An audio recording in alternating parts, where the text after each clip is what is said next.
Hello everybody, it's your boy TapMana, and today we are doing something just a little bit different from our regular scheduled program. We are going to be showcasing my own personal Edgar Markov Tribal Vampire deck. Now, I'm still doing a pack giveaway for this video.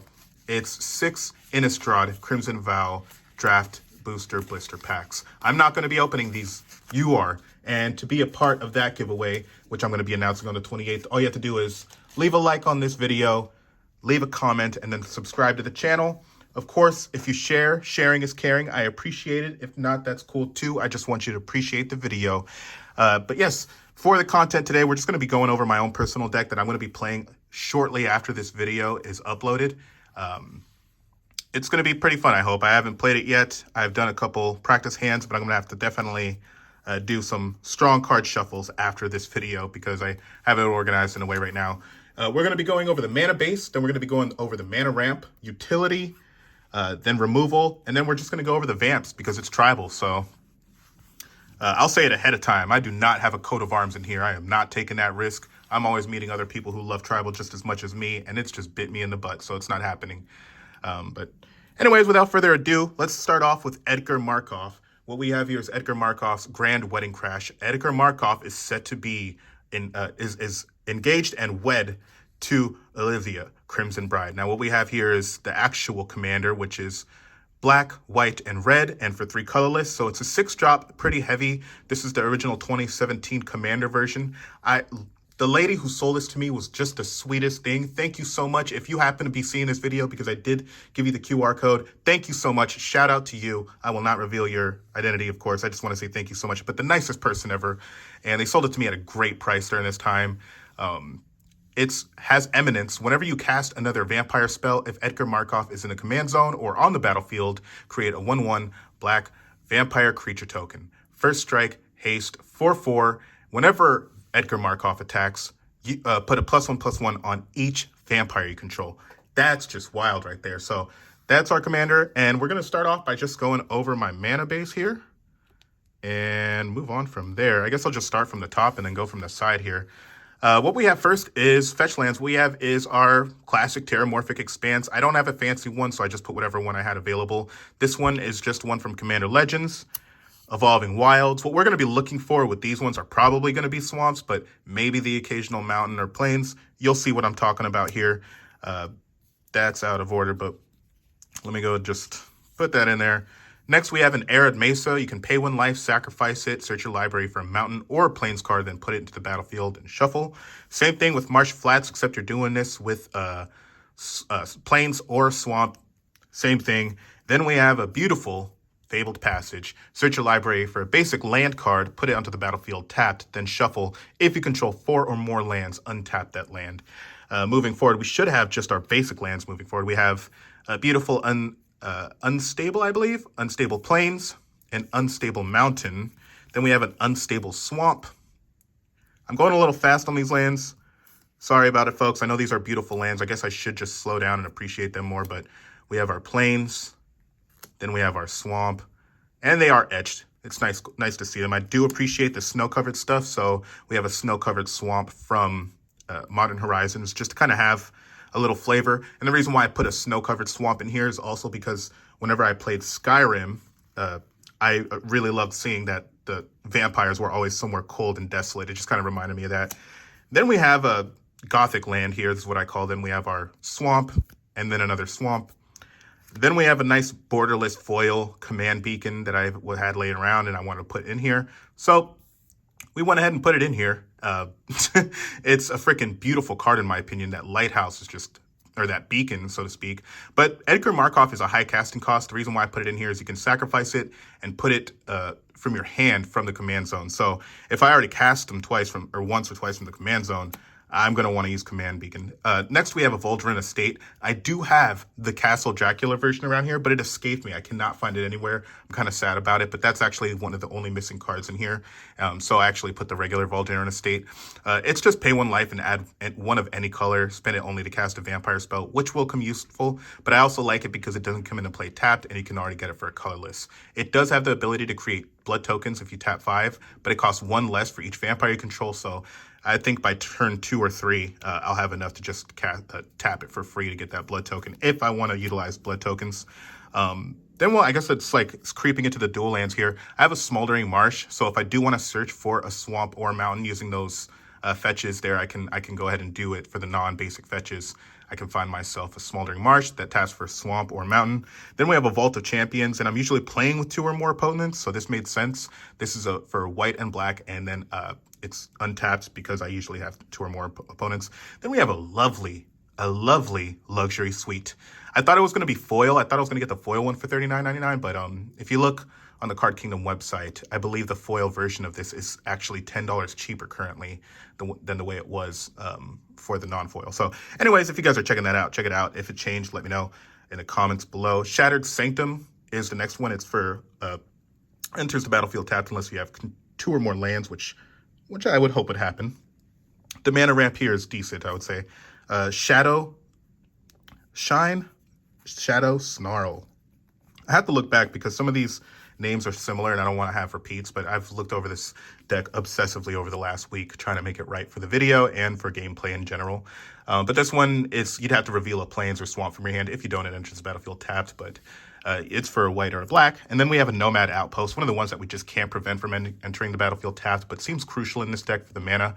It's red, white, and black. I'm not sure which commander set that's from, but I think it's from Ikoria, I'm not sure. But next we have a Savai Trione. This is another land that that comes into the battlefield tapped, or you can use it for cycling. But the important part is that it's specifically mountain, plains, swamps identification. You can search for this with your Fetchlands, which I do have. Then we have a City of Brass here from 7th edition. One of my actual favorite personal cards. This one's just minty fresh from 7th edition. I had to put it in here. Everything here is double sleeved. There are some pretty crazy cards as you've seen already. But because I put those crazy cards in here, this is one of the few decks I have that is double sleeved here. So whenever it becomes tapped, it deals 1 damage to you. It'll deal 1. It'll give you 1 color of any color to your mana pool. Then we have a risky land here. I know I can replace this with something better, but I do like risk and flavor. It is an Exotic Orchard from, I think, 2019 commander set.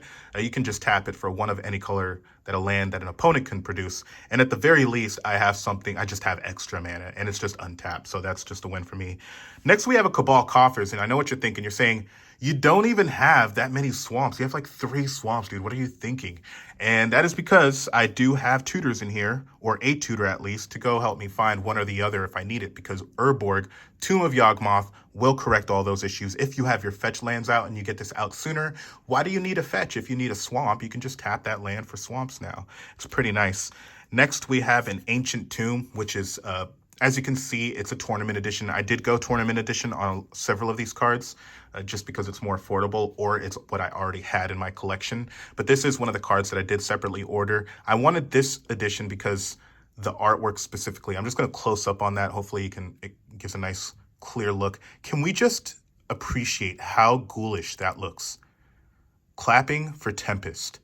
For any of you who ever want me to open packs for you, I promise I will send them back nice and clean for you. I would love to open some more older or crazy or bougie packs on your behalf and then send them right back. I'll even throw in my own packs to do giveaways on those.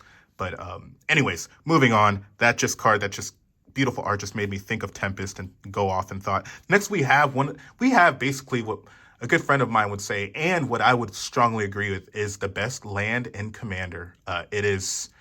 This one's a foil borderless command tower that I got from a collector's pack back in the day. I've always kept it, I've always saved it, and now I think it's good use for this deck, because this deck I did put a lot of energy and time into. If it doesn't perform, I wouldn't feel bad, because that's just how it goes sometimes. But I'm really thinking that with what I'm showing right now, I'd like to get some opinions on that.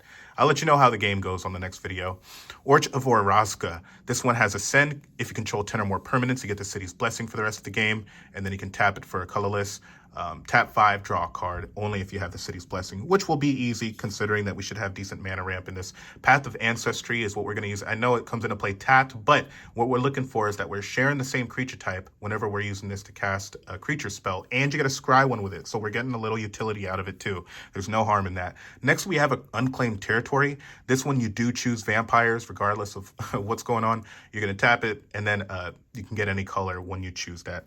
I love it because it does not come into play tapped, and it gives you that colorless if you need it. Next, we have a Wasteland, a utility land that allows you to get 1 colorless mana, or you can sacrifice it to destroy a non-basic land. So if someone has a Gaia's Cradle out or something that you just don't like, it's gone if you want it.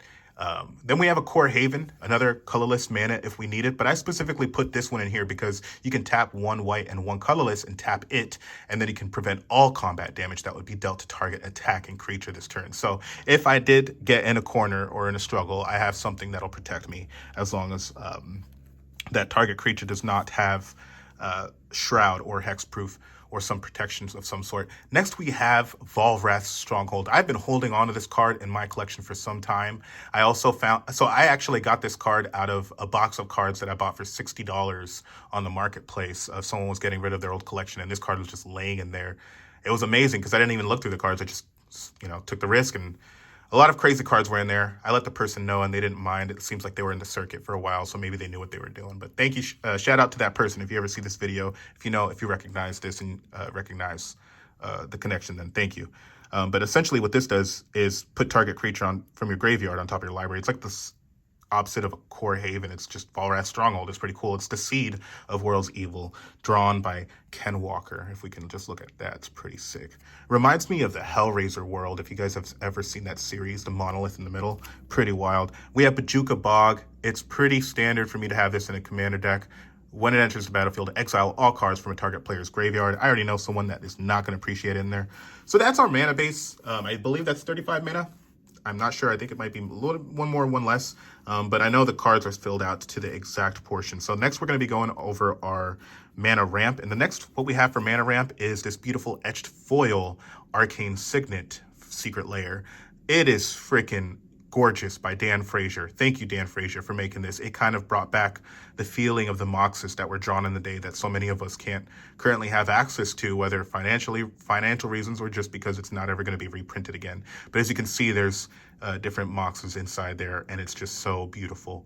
But that's our first one. The next one is our Orzhov Signet, which is also an etched foil secret layer from Dan Frazier of the same type. You can see that the Signet is right there. And notice that these are the Moxes that are all put into the Signet, and that this is its own Signet. So that's pretty gnarly in my opinion. But you can see the black and the white engravings. Next, we have a Boros Signet to cover the white and red mana ramp side of the artifact. And I love these because you can just tap. They come into play untapped, and you just need to tap 1 land. So for 3, you can get your 2 back if you need to play something else. Next, we have a Bubbling Muck. Now, Bubbling Muck is only going to be recommended once you have Urborg, the Tomb of Yawgmoth out, so that you can actually utilize that. Though you have to be careful because you want to see what your opponent's mana base is going to be when you're playing this, because this is whenever a player taps a swamp for mana, not just you. So, but if you, on turn 1, we can get lucky and get a Dark Ritual out, and then we can play some other crazy spells. If we do it right, we can get them all out, the Arcane Signet. So we have our Dark Ritual going on to our Mana Vault, which doesn't untap during your untap step, but you may pay 4 if you do untap it at the beginning of your draw step. If Mana Vault is tapped, it deals 1 damage to you. There is one specific artifact or enchantment that I want to switch out here for a Voltaic Key, so that I can naturally untap that. Or not naturally untap that for much cheaper, or a Soul Ring to keep the chain going. But a Soul Ring is the next one. Such a useful card in Commander. It's just a staple, as they would call it. Moving on with the Chromatic Lantern. I did kind of want to get the more powerful version. I think it's, I forgot the name, but it's for 7 drop, and it's basically does the same thing, but it lets you draw cards for 5 mana instead. I forget the name of that, but anyone feel free to drop that in the comments. Let me know, because I'm always forgetting stuff as I'm going. I'm just on the spot here. But this one lets lands I control tap for any color in my mana pool, and then I can tap it. It's just basically a nice mana dork that makes my lands more powerful. Mind Stones, which I'm not sure what version this is. It was given to me by a store, so I think it probably is like a buy a box promo, but it looks beautiful. I had to put this in here. The fact that I can just sacrifice it and draw a card didn't hurt, and you know, an untapped extra mana, it just went in there and just for natural reasons. But now we have a Cabal Ritual. We're gonna probably be using the Threshold because it's gonna be easy for cards to go to our graveyard. We do have instances and sorceries that we're gonna be playing just to get stuff going, and like you saw, Dark Ritual, a Sacrificial Mind Stone, other things. And a good example of what's going to go in the graveyard is this Jeweled Lotus. This is the only proxy I have in the deck. Now, I do actually own one. I already have another one sleeved and I refuse to replace it. So I decided to just actually put my own one here that I actually will keep on the side when I play from home. This is my own personal Jeweled Lotus that I want to get graded eventually. I've had it double sleeved and put into a case ever since I've opened it, but I would like to eventually get it graded. So the case probably looks like crap because it's just been laying there, but I do try to keep it dusted to not let it get built up in here and creep in. But yeah, no, this is the only proxy. It's a great card. You can sacrifice it, add 3 mana of any one color to spend for your commander, and it'll be great because Edgar Markov is an expensive commander. That's moving on there. We have our Vampiric Tutor. We're going on to utility now. Search your library for a card, then shuffle your library, put that card on top of it, you lose 2 life. I have a Demonic Tutor in here, not in here as well, but I do have a Demonic Tutor that I would like to switch out in here. Again, this deck I haven't played yet. There are certain things that I might want to switch out. I haven't completely set this in stone, but I am going to play it as is this time around and a couple more times before I make these adjustments. But I do have more tutors if needed. I have for utility an Ashnod's Altar, sacrifice a creature, and then you will add 2 colorless mana to your mana pool. Legion's Landing is our next enchantment. Now, when this enters the battlefield, create a 1/1 white vampire creature token with lifelink. When you attack with 3 or more creatures, transform Legion's Landing, and then that'll give us a Danto, the first fort, which is allowing us to get white mana to our mana pool, which is furthering our ramp in a way, and you can create a white vampire creature token with lifelink with it. So I have to actually grab my tokens. I don't have them for this video, but I do have the different tokens that I need for this somewhere, so I'll need to grab that before the game, hopefully. The next we have the Ozolith. There's going to be a lot of +1/+1 counters flying around with all the abilities here, so I'd like the ability to be able to control what happens to those counters when my creatures die. This is a 1-drop artifact. It's legendary. It's pretty awesome. I just thought it belonged in here for all those obvious reasons. Next, we have a Lightning Greaves. It just gives my creature haste and shroud. This is really just going to go on my Edgar Markov if I get him on the battlefield so that no one can... The only way you're going to really be able to get at Edgar is by either removing this first, then Edgar, or just doing a board wipe. And I do have board wipes in here as well as needed. So next for utility, we have a Phyrexian Arena. This is going to give us a little card advantage at the beginning of your upkeep. We'll draw a card and then lose a life, which will not hurt with the amount of lifelink that we'll be gaining in this deck. Next, we have a Cathar's Crusade. It just felt like a staple for this vampire deck. Whenever a creature enters the battlefield under your control, put a +1/+1 counter on it for each creature you control. It's ridiculous. Imagine what you're doing with sacrificial outlets here and the Ozolith. It gets ridiculous, I promise.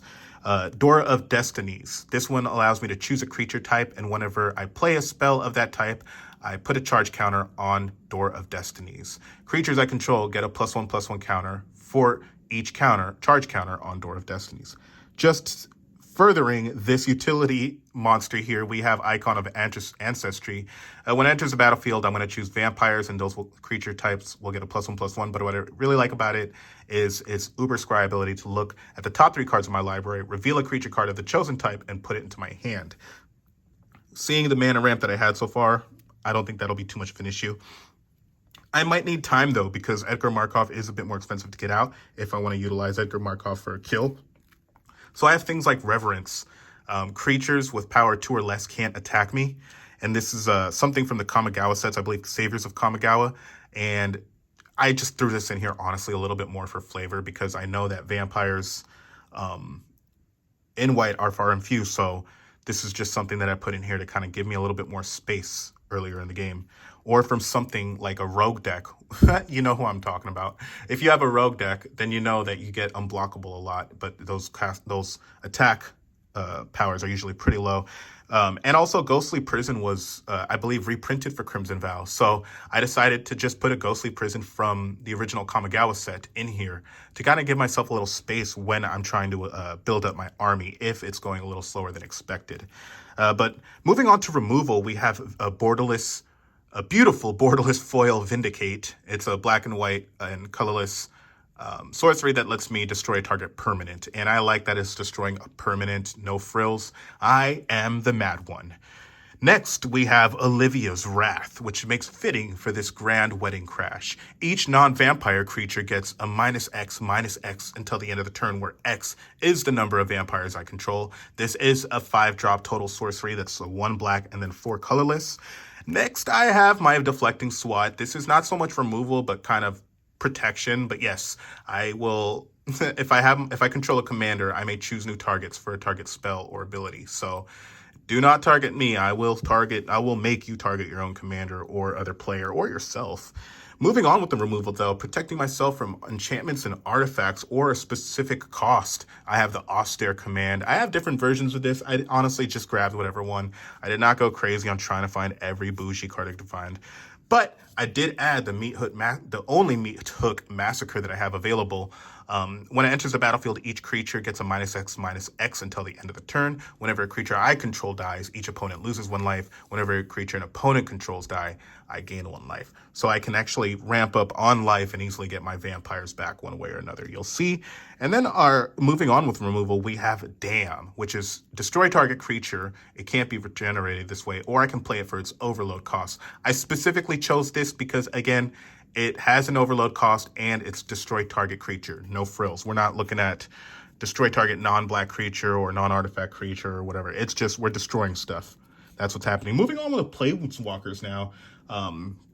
We have Sorin, who makes his first entry into the battlefield. Pardon me. As long as it's my turn, creatures and Planeswalkers I control have lifelink. You're going to find this extremely useful. Pardon me. You're going to find this extremely useful here. You can give it a plus. It starts off with 4. You can give it a +2. It deals 1 damage to target player or Planeswalker, or you can -X to return target creature card with converted mana cost X from the graveyard, from my graveyard, and it becomes a vampire, it's already going to be a vampire. So next we have Sorin, Imperious Bloodlord, a staple for any serious Markov deck, in my opinion, from what I've been doing in my research. And it's just a fun card to play. Target creature I control gains Death Touch and Lifelink until the end of the turn. If it's a vampire, put a +1/+1 counter on it, furthering need with the Ozolith that we have earlier. I may also sacrifice a vampire, and when I do, it will deal 3 damage to any target, and I'll gain 3 life, which is perfectly fine because whenever with Edgar Markov's Eminence ability, vampires are going to be sprouting left and right. But it's -3 is I can just put a vampire creature card from my hand onto the battlefield. So if I have a crazy high casting cost one, that would actually be helpful. Then we have Count Dracula, which is Sorin the Mirthless. Sorin makes his grand wedding crash into Edgar Markov's wedding.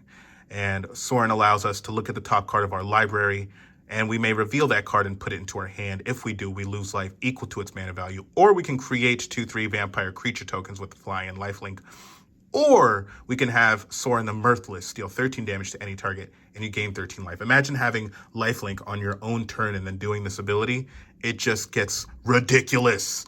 But now we're at creatures. We're just going to go over the vampires here. And then at the end of the video, I'm going to announce the winner of our last giveaway, which is the Crimson Vow gift bundle that I purchased for one lucky winner. I really appreciate everyone if you've been sticking so far. This has been kind of an interesting ride. I've been trying to keep it up with the pacing more. I know some of you would appreciate just a little bit more pacing, which I don't deny. I try to serve the audience best I can while still having fun. Now, next we have Viscera Seer. This is a borderless one that I got from Commander Legends. It is a sacrifice outlet that lets me scry one, which I will be using because of the Eminence ability, and we're going to be getting those 1/1 sprouted. Next, we have a Secret Lair Blood Artist. Beautiful card. Whenever Blood Artist or another creature dies, target player loses 1 life, and you gain 1 life. Now that's a specific text. Another creature dies, not just your creature, but another creature in general. By the way, the secret layer artist for this specific drawing is Joshua Howard. Thank you, Joshua Howard, for the secret layer special version of the Blood Artist. Sanctum Seeker is our next card. Whenever a vampire you control attacks, each opponent loses 1 life, you gain 1 life. Then we have a Falconwreath Noble. Whenever a noble or another creature dies, target player loses 1 life, gain 1 life. Similar to our Blood Artist here, except just a little bit higher casting cost. This is one of the cards I may switch out for a tutor, so to speak, so I might actually switch it out for a demonic tutor. And then we have a Crossway Troublemakers. This is an interesting card. It's a higher casting cost, so we do have cards that make it cheaper. Crossway Troublemakers, it gives attacking vampire creatures you control death touch and lifelink, and whenever a vampire we control dies, we may pay 2 life if we do draw a card. So we're getting some card advantage there too if we don't mind sacking a few of those, sacrificing them for the cause. Then we have Kalitas, Traitor of Get. 3/4 lifelink. If a non-token creature an opponent controls would die, exile that card and put a 2/2 black zombie onto the battlefield. You can sacrifice another vampire or zombie and put 2+1/+1 counters on Kalitas. It is pretty gnarly what they're doing with these vampires. Next, we have Drana, Liberator of Malakir. 2/3 flying first strike. Whenever it deals combat damage to a player, put a +1/+1 counter on each attacking creature you control, similar to what we're doing with Edgar Markov when on the battlefield. It's pretty ridiculous. Another reason why I thought the Ozolith should be in here. I'd like to hear arguments on that.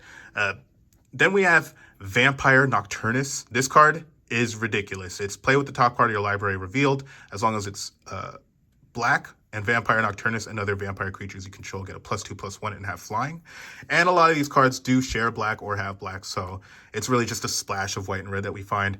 Elenda, the Dusk Rose, another vampire gnarly card. You can make whole commander decks over this. 1/1 lifelink. Whenever another creature dies, put a +1/+1 counter on Elenda. Whenever Elenda dies, put X1/1 white vampire creature tokens with power with lifelink, where X is Elenda's power. So imagine this with the Ozolith and then just getting a bunch of creatures dead and all their counters going to Elenda before Elenda dies if you're controlling priority. Ridiculous. Marshland Bloodcaster is our next creature. 3/5 flying vampire warlock. You can rather pay the mana of cost of your next spell, you can just pay the life equal to the mana cost value. Ridiculous because it's any spell, not just creature spells. Then we have a Strom Kirk Noble, which can't be blocked by humans. It's a 1-drop red. Excellent card from the old school Innistrad days. And whenever it deals combat damage to a player, you can get +1/+1 counter on it. And Dominating Vampire, what it does is when it enters battlefield, gain control of target creature with mana values less or equal to the vampires you control. Untap it, it gains haste until the end of the turn. It's pretty gnarly. It's literally as it says, that's a foil showcase. Dominating Vampire. Next, we have a Borderless Midnight Arsonist. When it enters the battlefield, destroy up to X target artifacts without mana abilities, where X is the number of vampires you control. This is another form of removal, and it's, again, very appreciated in this deck. Then we have Angie, Maid of Dishonor. This was actually supposed to show up later in the deck in the order, but it's out of order anyway. It's whenever it or one or more other vampires enter the battlefield under control, create a blood token. The ability only triggers once a turn, but you can sacrifice another creature or blood token. Each opponent loses 2 life, you gain 2 life.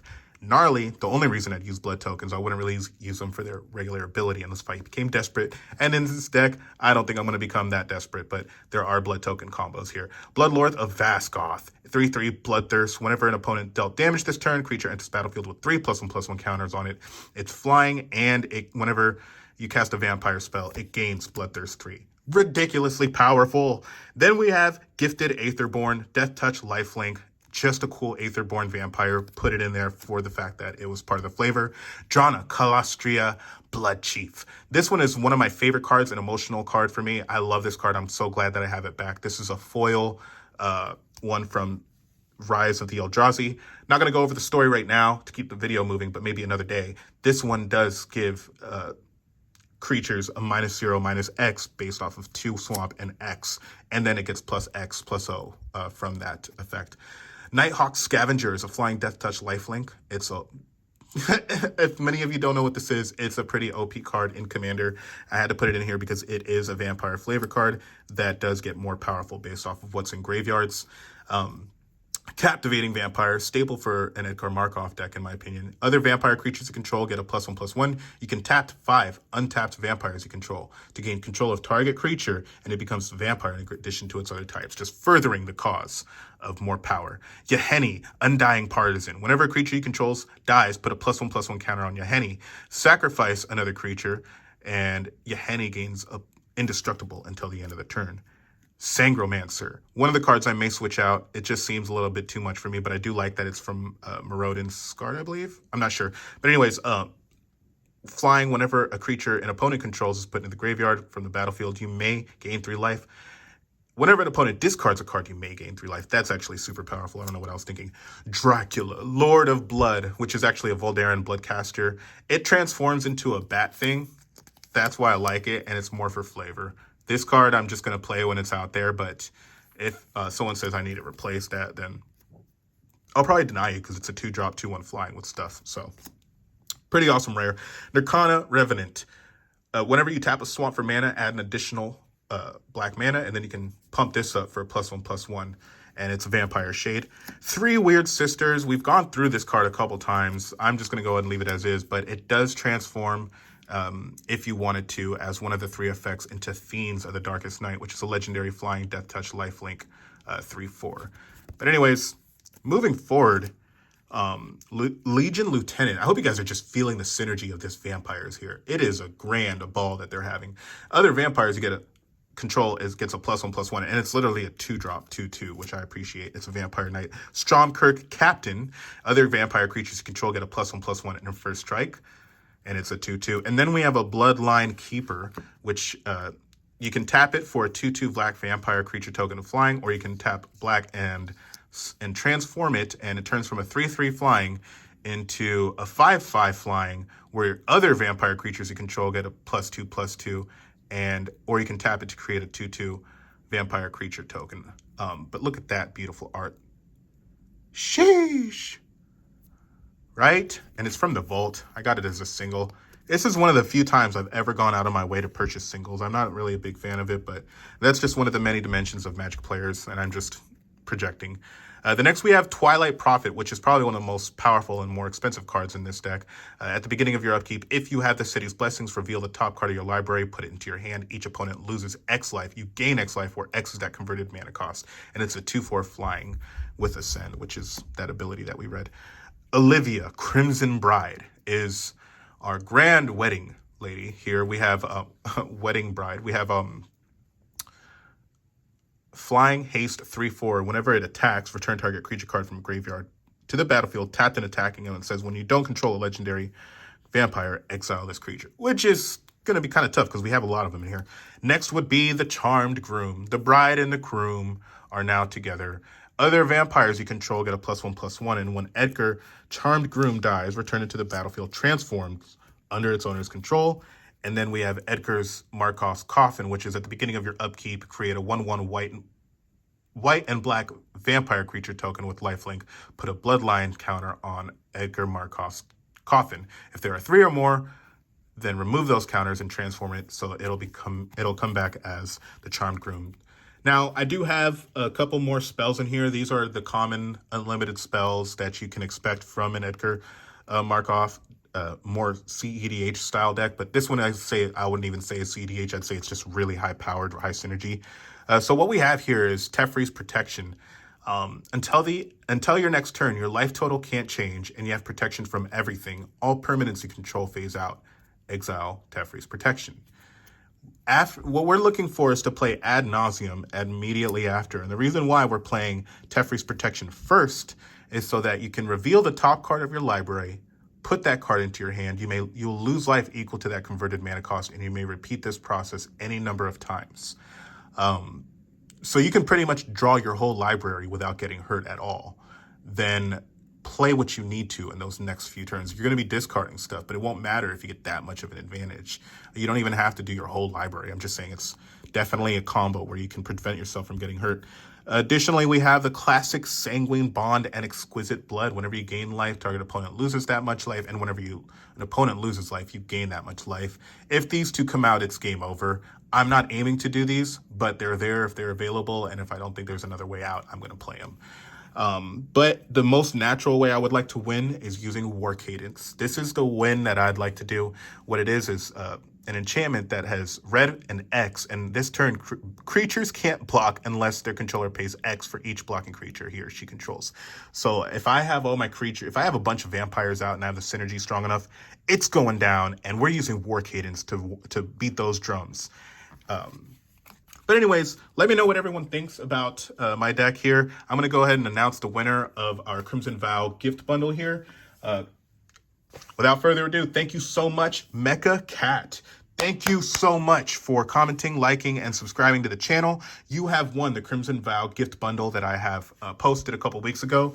But stay tuned. For those who want to be a part of this giveaway for this video, what I'm going to be doing is 6 Innistrad Crimson Vow draft booster blister packs to the winner of this video. All you have to do is leave a comment, leave a like, then subscribe, and then from there I'll go ahead and choose a winner on the next video in 2 weeks, which will be on the 28th. Check it out. That's my cool Jeweled Lotus foil Borderless that I should get graded right away. But anyways, thank you everyone so much for watching. I'm going to end my turn there, and I pass.